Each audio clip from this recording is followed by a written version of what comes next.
Эгерде мен азыр сиздерге сунуштай турган туура тамактануунун эрежелерин өз жашооңузда колдонуп турган болсоңуз, тамак сиңирүү органдарыңыз менен маселелер жоюлат, оорулардан дагы бир аз жеңилдейсиз, организмиңиз дагы күчтүү болот, жакшы жүрөсүз.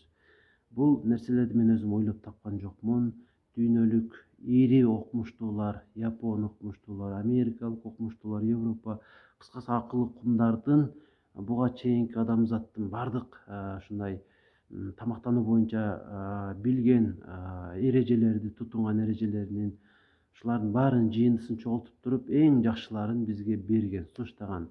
Ошолорду мен сиздерге айтып бермекчимин. Аларды күнүмдүк турмушта колдонсоңуз зор болот. Эмесе баштай берейин. Биринчи эреже: тамак менен сууну кошпойбуз. Мисалы, сиз азыр тамактанып аткан болсоңуз, тамактын өзүн гана жейсиз, жей турган нерселерди гана кириш керек ичиңизге. Бирок суу ичпешиңиз керек, чай ичпешиңиз керек, кофе ичпешиңиз керек. Жалаң гана тамактын өзү кириш керек ашказаныңызга. Анткени эгерде сиз сууну иче турган болсоңуз, ал 10 мүнөттө деле ашказандан өтүп кетет. Өзү менен кошо ашказандын баягы тамак сиңире турган пайдалуу нерселерин, чыккандарын кошуп, ылдыйга алып түшүп кетет. Анан жеген тамагыңыздын сигишине бир аз болсо дагы кечеңдеп, кыйындап, оор сезип каласыз өзүңүздү.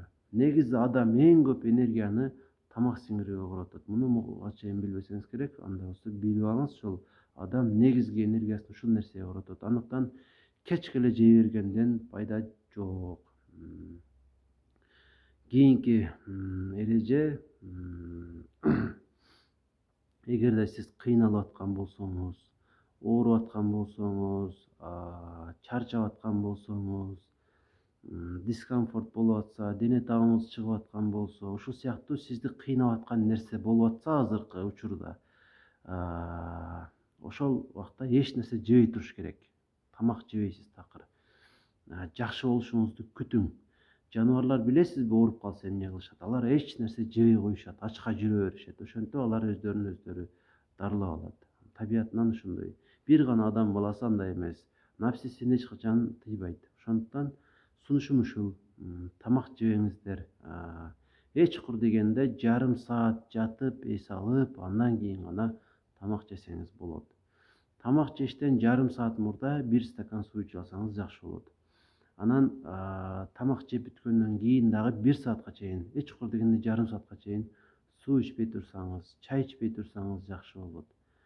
Тамактын толук сиңип кетишине негизи ошол жеген тамагыңыздан көз каранды. Кээ бир нерселер тез эле жарым саат, бир саатта эле сиңип кетиши мүмкүн. Кээ бир нерселер 6 саатка чейин ашказаныбызда тура берет.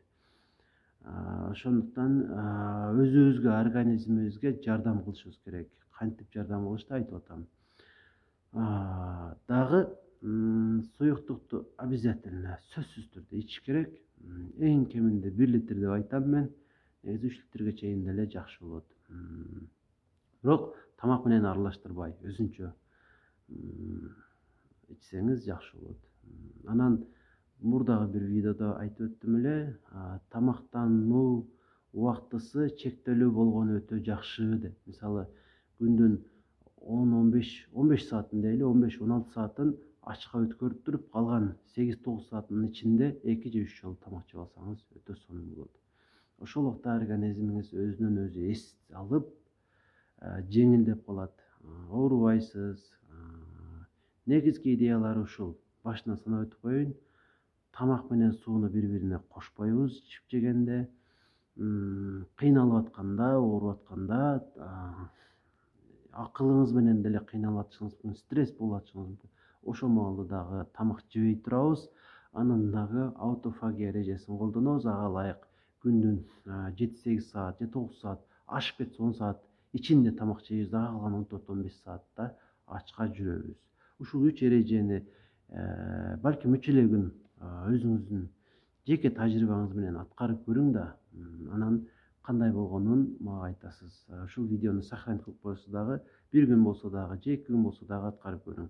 Анан жыйынтыгын айтыңыз. Эгер бул ыкмаң жакпады десеңиз деле, мен каршы эмесмин. Ошол нерсеге сизге балким туура жооп таап берем. Же болбосо сиз мени ынандырасыз, муну туура эмес деген ушундай идеяңызга.